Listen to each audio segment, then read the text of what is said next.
നമ്മളിപ്പം ഈ മുടി കൊഴിയുക എന്നുള്ളത് വലിയൊരു സംഭവമാണ്. കേരളത്തിൽ നിന്ന് ഗൾഫിലേക്കുള്ള പലായനം അത് തിരിച്ച് ബാക്കി സമ്പാദ്യമായ ഒരുപക്ഷെ പലർക്കും കിട്ടിയത് തങ്ങളുടെ മുടി നഷ്ടപ്പെട്ടതാണ്.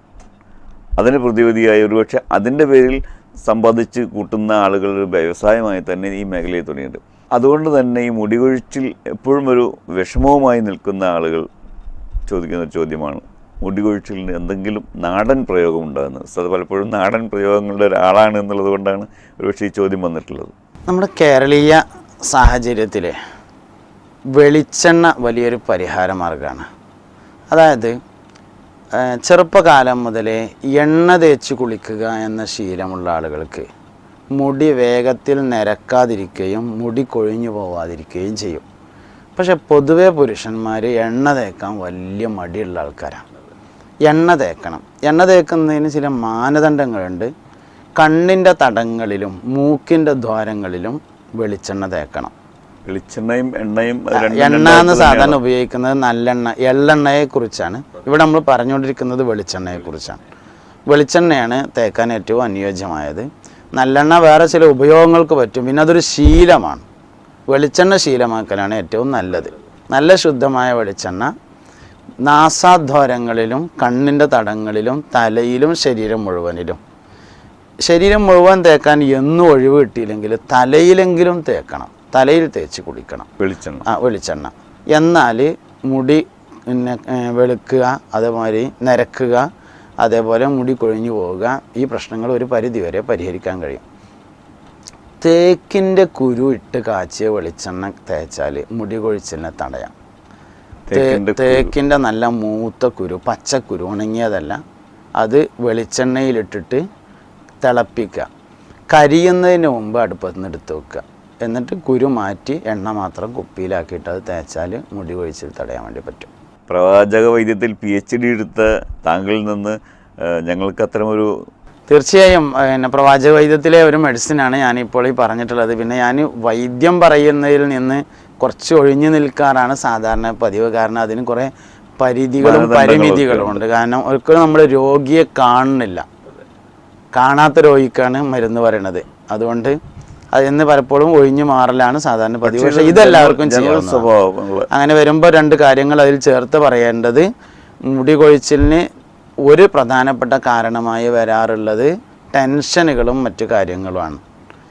അപ്പോൾ ടെൻഷൻ ഇല്ലാതിരിക്കുക എന്നുള്ളത് തന്നെയാണ് അതിൻ്റെ പരിഹാരം. രണ്ടാമത്തത് കഫക്കെട്ടുള്ള ആളുകൾക്ക് വല്ലാതെ മുടി കൊഴിച്ചിൽ കാണാറുണ്ട്.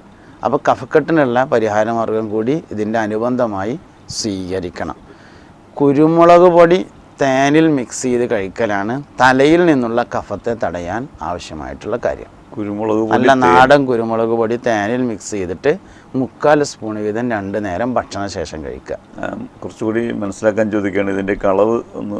നാടൻ കുരുമുളക് ഉണക്കി നന്നായിട്ട് പൊടിച്ചത്, അത് ലേഹമാവാൻ പാകത്തിനുള്ള തേനൊഴിക്കുക. അത് മിക്സ് ആവാൻ വേണ്ടി പാകത്തിലുള്ള തേനൊഴിക്കുക. കുഴമ്പ് പരുവത്തിലാവാൻ ആവശ്യമായ തേനൊഴിക്കുക. എന്നിട്ട് 3/4 സ്പൂൺ രാവിലെ ഭക്ഷണത്തിന് ശേഷം രാത്രി ഭക്ഷണത്തിന് ശേഷം കഴിച്ചാൽ തലയിൽ നിന്നുള്ള കഫം ഒഴിവായി കിട്ടും. കൂടുതൽ പറയാം, സ്ഥിരമായുള്ള തലവേദന, അതുപോലെ മൈഗ്രെയിൻ തലവേദന എന്നിവയ്ക്ക് ഈ ചികിത്സ പരിഹാരമായിരിക്കും. അപ്പോൾ തലേന്ന് കഫം ഒഴിഞ്ഞാൽ തന്നെ മുടി കൊഴിച്ചിലൊരു പരിധിവരെ തടയാവുന്നതാണ്. അതോടൊപ്പം ഞാൻ ഈ പറഞ്ഞ എണ്ണയും തേക്കുകയാണെങ്കിൽ ആ വിഷയം പരിഹരിക്കപ്പെടും. പിന്നെ മുടി കൊഴിയുന്നതിന് മുമ്പ് തന്നെ ആലോചിക്കുക, എണ്ണ വെച്ച് കുളിക്കുക എന്നുള്ളത് ശീലാക്കണം. കൊഴിഞ്ഞുപോയ മുടി ഇനി കിളിർക്കാനല്ല ഈ മരുന്ന്. ഈ പറഞ്ഞത് മുടി ഇനി കൊഴിച്ചിലിനെ തടയാനാണ്. പക്ഷേ എപ്പോഴും തല സംരക്ഷണത്തിന് എണ്ണ വെച്ച് കുളിക്കുക എന്നുള്ള രീതി സ്വീകരിക്കണം. അത് ഒരുപക്ഷെ ചെറുപ്പത്തിൽ കുഞ്ഞു മക്കളായിരിക്കുമ്പോൾ ഉമ്മമാർ പഴയ കാലത്താണെങ്കിൽ അടക്കാമ്പഴത്തിൻ്റെ കവുങ്ങിൻ്റെ പാളയിലേക്ക് കെടുത്തി ഇങ്ങനെ എണ്ണയൊക്കെ തേച്ച് കുളിപ്പിക്കും. ഇപ്പോൾ മാറിയ കാലഘട്ടത്തിൽ പല പാത്രങ്ങളുമൊക്കെ ആയിട്ടുണ്ട്. ആ ശീലം അങ്ങോട്ട് കഴിഞ്ഞ് ഇവനൊന്ന് നിവർന്നു നിൽക്കാൻ പാകമാകുമ്പോഴേക്കും പ്രത്യേകിച്ച് പുരുഷന്മാർ അത് പറഞ്ഞതുപോലെ ഈ എണ്ണ തേക്കിൽ നിന്ന് അങ്ങോട്ട് മാറി കിട്ടും. പക്ഷെ അപ്പോൾ ഇനിയെങ്കിലും തലയിൽ തേച്ച് കുളിച്ചാൽ ബാക്കി ശരീരഭാഗങ്ങളിലേക്ക് അത് ഒലിച്ചിറങ്ങെങ്കിലും ചെയ്തോളൂ. ഏറ്റവും ചുരുങ്ങിയത് അതെങ്കിലും ചെയ്യണം. അതോടൊപ്പം തന്നെ ഇപ്പോൾ മുടി കൊഴിയുക എന്ന സമ്പ്രദായത്തിനാണ് ഉസ്താദ് ഈ മാർഗം പറഞ്ഞത്. ഈ മുടി സമൃദ്ധമായി വളരുന്ന പലരും പ്രതീക്ഷയോടെ നിൽക്കുന്നത് അടുത്തത് മുടി നരക്കാതിരിക്കുന്നതിന് അല്ലെങ്കിൽ നരച്ച മുടിക്ക് എന്തായിരിക്കും എന്നായിരിക്കും. എന്തെങ്കിലും ഒരു മാർഗമുണ്ടോ? അതായത് മുടി നരക്കുക എന്ന് പറയുന്നത് കാൽസ്യം പിൻവലിയുന്ന അവസ്ഥയാണ്. നമ്മളെ ശരീരത്തിൽ ആവശ്യമായ കാൽസ്യം ലഭ്യമാവാതെ വരുമ്പോൾ നഖം, മുടി എന്നിവ, എല്ലുകൾ എന്നിവയിൽ സ്റ്റോർ ചെയ്തിട്ടുള്ള കാൽസ്യം പിൻവലിയും. ഇതാദ്യമായി പിൻവലിയുന്നത് മുടിയിൽ നിന്നായിരിക്കും എന്നുള്ളതാണ്. അപ്പോൾ കാൽസ്യം ഡെഫിഷ്യൻസിയാണ് യഥാർത്ഥത്തിൽ മുടി നരക്കുന്നതിൻ്റെ പ്രധാനപ്പെട്ട കാരണം. അപ്പോൾ കാൽസ്യം ഡെഫിഷ്യൻസി വരാതിരിക്കാൻ ധാരാളമായി വെള്ളം കുടിക്കുക എന്നുള്ളത് ശീലമാക്കണം. പിന്നെ കാൽസ്യം കൂടുതലുള്ള മീനുകൾ, ചെറിയ മത്സ്യങ്ങൾ അങ്ങനെയുള്ളത് കഴിക്കണം. പച്ച നേന്ത്രക്കായുടെ തൊലി ഉപ്പേരി വെച്ച് കഴിക്കുന്നത് കാൽസ്യം ഡെഫിഷ്യൻസിക്ക് പ്രധാനപ്പെട്ട ഒരു ചികിത്സാ രീതിയാണ്. അത് അപ്പോൾ അതായത് നിലവിൽ ഉള്ള മുടി നരച്ച് പോകാതെ സൂക്ഷിക്കാൻ നല്ലതാണ്. നരച്ച മുടി കറുപ്പിക്കുക എന്നുള്ളത് ഇന്ന് വ്യാപകമായി കണ്ടുവരുന്നുണ്ട്. പല കാരണങ്ങൾ കൊണ്ടും അത് പാടില്ല എന്ന് പറയുമ്പോഴും, ഹദീസുകളുടെ വെളിച്ചത്തിൽ മുടി കറുപ്പിക്കാൻ പാടില്ല എന്ന് പറയുമ്പോഴും പലരും അത് ആ പ്രവണത ആവർത്തിക്കുന്നുണ്ട് അല്ലെങ്കിൽ സ്ഥിരമായി ചെയ്യുന്നുണ്ട് എന്ന് പലപ്പോഴും നമുക്ക് അറിയാൻ കഴിയും. എല്ലാ മേഖലയിലുള്ളവർ ചെയ്യുന്നുണ്ട്. അതിന് ഇസ്ലാമികമായി എങ്ങനെയാണ്, ശരിക്കും എന്താണ് അതിൻ്റെ ഒരു വിധി? അതായത് മുടി കറുപ്പിക്കാൻ പാടില്ല എന്നത് ഷാഫി മദ്ഹബിലെ പ്രബലമായ അഭിപ്രായമാണ്. എന്നാൽ അതിൽ തന്നെ ചില അപൂർവം സന്ദർഭങ്ങളിൽ കറുപ്പിക്കൽ അനുവദിക്കപ്പെട്ട സന്ദർഭങ്ങളുണ്ട്. മേജർ പാടില്ല എന്ന് തന്നെയാണ് ഇരിക്കുന്നത്. പക്ഷേ ഇത് കറുപ്പ് കളറിന് മാത്രമാണ് ആ പ്രശ്നമുള്ളത്. എന്നാൽ വേറെ ചുവപ്പ് കളർ കൊടുക്കുന്നതിനോ അല്ലെങ്കിൽ വേറെ ഏതെങ്കിലും കളർ ഉപയോഗിക്കുന്നതിനോ ഈ പറഞ്ഞ വിരോധമല്ല. അതായത് കറുപ്പിക്കൽ മാത്രമാണ് പാടില്ലാത്തത്, ഇതേപോലെ ചുവന്നിരിക്കുന്നത് കുഴപ്പമില്ലെന്നാണ്. സലാംഖാൻ്റെ തലയിൽ കണ്ടുകൊണ്ട് ഞാൻ പറഞ്ഞതല്ല, പൊതുവെയുള്ള ഹുക്കുമാണത്. കറുപ്പിനാണ് വിരോധനം ഉള്ളത്, ബാക്കിയുള്ള കളറുകൾക്ക് ഈ വിരോധനം ബാധകമല്ല. ബാക്കി ഏത് കളറുകളും ആകാവുന്നതാണ്. ബാക്കി കളറുകൾ എന്ന് പറയുമ്പോൾ അവിടെ ശ്രദ്ധിക്കേണ്ട ഒരു കാര്യമുള്ളത്, കോട്ടിങ് വരുന്നതാണെങ്കിൽ കുളി ശരിയാവില്ല. കോട്ടിങ് ഇല്ലാത്ത കളർ ഏത് ഉപയോഗിക്കാം. അത് അപ്പോൾ അതിന് സുന്നത്തുണ്ടോ? അങ്ങനെ സുന്നത്ത് ഈ പറഞ്ഞതിനല്ല ഉള്ളത്, സുന്നത്ത് മൈലാഞ്ചി ഉപയോഗിക്കുന്നതിനാണുള്ളത്. എന്ന് പറയുമ്പോൾ സാധാരണ മൈലാഞ്ചി ഇല അരച്ച് തലയിൽ തേക്കുന്നതിന് എന്നാണ്. സാധാരണ മൈലാഞ്ചിയുടെ ഇല അരച്ച് തലയിൽ അരമണിക്കൂർ തേച്ച് പിടിപ്പിച്ച് കഴുകിക്കളയാം. അതിന് ഏറ്റവും ഫ്ലെക്സിബിളായ ഒരു രീതി പറയാവുന്നത് ഇങ്ങനെയാണ്. നമ്മുടെ സാധാരണ ചായപ്പൊടി ഉണ്ടല്ലോ, ഈ ചായപ്പൊടി തിളപ്പിച്ച വെള്ളം കുറച്ച് കൂടുതൽ ചായപ്പൊടി ഇട്ടിട്ട് ഒരു പ്രാവശ്യം തിളപ്പിച്ചിട്ട് ആ വെള്ളം മാത്രം എടുക്കുക. അതിൽ പിന്നെ കൂടുതൽ വെള്ളം ഒഴിച്ചിട്ട് ചായ ആക്കി മാറ്റാവുന്നതാണ്. ഈ എടുത്ത വെള്ളം ഉപയോഗിച്ചിട്ട് നന്നായിട്ട് മൈലാഞ്ചിയുടെ ഇല അരക്കുക. മുടിയൊക്കെ വെട്ടി ക്ലിയർ ആക്കിയതിന് ശേഷം അരമണിക്കൂർ സമയം അത് തലയിൽ നന്നായി ലൂസാക്കിയിട്ട് കയ്യും എന്തെങ്കിലും ഗ്ലൗസ് ഇട്ടിട്ട് അതുകൊണ്ട് നന്നായിട്ട് തേച്ച് പിടിപ്പിക്കുക. അരമണിക്കൂർ കഴിഞ്ഞിട്ട് സോപ്പ് തേക്കാതെ കുളിക്കുക. തലക്ക് തണുപ്പ് കിട്ടും. വെളുത്ത മുടികൾക്ക് ചുവപ്പ് കളറ് അനുഭവപ്പെടും.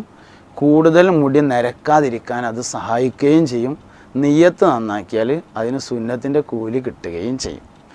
അപ്പോൾ എനിക്കിത് പറഞ്ഞപ്പോൾ ഒരു ഓർമ്മ വന്ന ഒരു കാര്യം, നേരത്തെ നമ്മൾ സംസാരിച്ചതിൻ്റെ ഇടയിൽ ഒരു കാര്യം ഉണ്ടായിരുന്നു. ഈ സൗന്ദര്യം വർദ്ധിപ്പിക്കുക, ആരോഗ്യം നിലനിർത്തുക എന്നതിൽ നമ്മൾ വളരെ വലിയ താല്പര്യം കാണിക്കുന്നവരാണ്. അപ്പം എൻ്റെ അനുഭവത്തിൽപ്പെട്ടൊരു സംഭവമുണ്ട്. ഒരിക്കൽ ഞാൻ റമദാൻ നോമ്പും ആരോഗ്യവും എന്ന വിഷയം ഒരു സ്ഥലത്ത് പ്രസംഗിച്ചു. അതേ സ്ഥലത്ത് തന്നെ റമദാൻ നോമ്പും സ്വർഗവും എന്ന വിഷയവും സംസാരിച്ചു. അപ്പോൾ റമദാൻ നോമ്പും സ്വർഗവും എന്ന വിഷയത്തിന് ആൾ വളരെ കുറവും റമദാൻ നോമ്പും ആരോഗ്യവും എന്നുള്ളതിന് ആൾ വളരെ കൂടുതലായിരുന്നു. ഇബാദത്തുകൾ ഇങ്ങനെ വഴിതെറ്റി ഉപയോഗിക്കുകയും പറയുകയും ചെയ്യരുത് എന്നൊരു സന്ദേശം കൂടി ആ കൂട്ടത്തിൽ ഞാൻ നൽകുന്നു. നേരത്തെ നിങ്ങൾ ചോദിച്ചൊരു ചോദ്യത്തിൻ്റെ ഇടയിൽ ആ വിഷയം വന്നിരുന്നു. ഈ മൈലാഞ്ചി ഇടൽ അപ്പോൾ സുന്നത്താണ്, ആ ഒരു നിയ്യത്തിൽ ചെയ്താൽ അതിൻ്റെ കൂലിയും കിട്ടും, അതിൻ്റെ ഗുണവും പറഞ്ഞു. ഈ സുറുമക്ക് ഒരുപാട് പ്രാധാന്യം ഇസ്ലാമിൽ പറയുന്നതുണ്ട്. പ്രവാചകൻ സുറുമ ഇടുമായിരുന്നു എന്നെല്ലാം പറഞ്ഞു. അതിൻ്റെ വിശദീകരണം ഒന്ന് കിട്ടിയാൽ. മുഹമ്മദ് നബി സല്ലല്ലാഹു അലൈഹി വസല്ലം തങ്ങൾ അഞ്ജനം കൊണ്ട് സുറുമ ഇട്ടിരുന്നു എന്ന് ഹദീസിൽ വന്നിട്ടുണ്ട്. അഞ്ജനം എന്ന് പറയുന്നത് ഒരു കല്ലാണ്. ആ കല്ല് പൊടിച്ചുണ്ടാക്കുന്ന സാധനമാണ് നെയ്സ് പൊടി, ശീലപ്പൊടിയാക്കി എടുത്തിട്ട് അതിനാണ് സുറുമ എന്ന് പറയുന്നത്. അത് കണ്ണിലിട്ടാൽ കണ്ണിന് തണുപ്പുണ്ടെന്ന് മാത്രമല്ല, കണ്ണിൽ പറ്റി പിടിച്ചിരിക്കുന്ന പൊടികൾ, അലർജികൾ തുടങ്ങിയ എല്ലാ സാധനത്തെയും നീക്കം ചെയ്യാൻ കൂടി അത് സഹായിക്കും. അതുകൊണ്ട് നബി സല്ലല്ലാഹു അലൈഹി വസല്ലം തങ്ങൾ എല്ലാ ദിവസവും രാത്രി ഉറങ്ങുന്ന സമയത്ത് സുറുമ ഇട്ടിരുന്നു എന്ന് വന്നിട്ടുണ്ട്. സുന്നത്താണ്. 3 പ്രാവശ്യം ഓരോ കണ്ണിലും അല്പം തേച്ച് കൊടുക്കുകയാണ് വേണ്ടത്. 2 കണ്ണിലും 3 പ്രാവശ്യം. വിരൽ കൊണ്ട് ചെയ്യാം, പക്ഷെ നല്ലത് വിരൽ ഉപയോഗിക്കാതെ മറ്റെന്തെങ്കിലും പിന്നെ ബുദ്ധിമുട്ടില്ലാത്ത കോലുകളൊക്കെ ഉപയോഗിച്ചിട്ട് അതുകൊണ്ട് 3 പ്രാവശ്യം കണ്ണിൻ്റെ ഉള്ളിലാണ് സുറുമ ഇടുന്നത്. അതായത് കണ്ണിൻ്റെ ഇവിടെ ഇങ്ങനെ വലിച്ചിട്ട് കണ്ണ് മീക്കുമ്പോൾ അത് ഉള്ളിലേക്ക് പോകും. അങ്ങനെയാണ് സുറുമ ഇടേണ്ടത്. ഈ സുറുമ എന്ന് പറയുമ്പോൾ പലപ്പോഴും മാർക്കറ്റിൽ ഒരുപാട് സുറുമകൾ ലഭ്യമാണ്. പക്ഷേ അത് ഇന്ന് കണ്ണിലേക്കാണല്ലോ ഈ സുറുമ ഇടേണ്ടത്. അതിൻ്റെ ഒറിജിനൽ എന്ന് പറയാൻ എന്തെങ്കിലും ഒരു മാർഗമുണ്ടോ? ഒറിജിനൽ എന്ന് പറയുമ്പോൾ അത് ഏതെങ്കിലും കമ്പനിയുടെ പരസ്യമാകുമോ എന്ന് ഞാൻ ഭയപ്പെടുന്നു. അഞ്ഞനക്കല്ല് വാങ്ങാൻ കിട്ടും, വാങ്ങിക്കാൻ കിട്ടും. ഇനി ഇല്ലെങ്കിൽ നമ്മുടെ നാട്ടിലുണ്ട്, സൂപ്പർ മാർക്കറ്റുകളിലുണ്ട്. വിദേശത്തു നിന്ന് വരുന്നവർക്ക് എന്തായാലും അഞ്ഞനക്കല്ല് തന്നെ വാങ്ങാൻ കിട്ടും. അത് നന്നായിട്ട് നൈസായിട്ട് പൊടിച്ചാൽ പിന്നെ ഒരു ബുദ്ധിമുട്ടും ഇല്ലാതെ നമുക്ക് ഒറിജിനലായിട്ട് ചെയ്യാൻ പറ്റും. മറ്റേത് നമ്മൾ ഏതെങ്കിലും ഒന്ന് പേര് പറയുമ്പോൾ അത് ബുദ്ധിമുട്ടാണ്.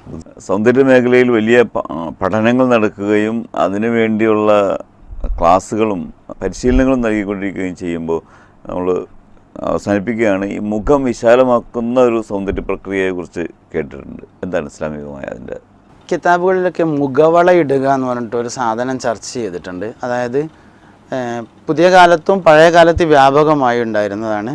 നെറ്റിയിലേക്ക് മുടി ഇറങ്ങി വരുന്ന കുട്ടികളുടെ ചെറിയ റൗണ്ടിൽ ഒരു നൂല് പിടിച്ചിട്ട് അവിടുത്തെ മുടിയൊക്കെ കളഞ്ഞിട്ട് അതിൽ ചുണ്ണാമ്പ് അതുപോലെ മഞ്ഞൾ തുടങ്ങിയ ചില വസ്തുക്കളൊക്കെ ചേർത്തുണ്ടാക്കിയ ഒരു രാസപദാർത്ഥം തേച്ച് പിടിപ്പിക്കും. അത് പിടിപ്പിച്ച് കഴിഞ്ഞാൽ പിന്നെ ആ സ്ഥലത്ത് മുടി മുളക്കൂല. ഇതിനെയാണ് മുഖം വിശാലമാക്കുക എന്ന് പറഞ്ഞത്. അനുവദിക്കപ്പെട്ട കാര്യമാണ്, ചെയ്യാവുന്നതാണ്.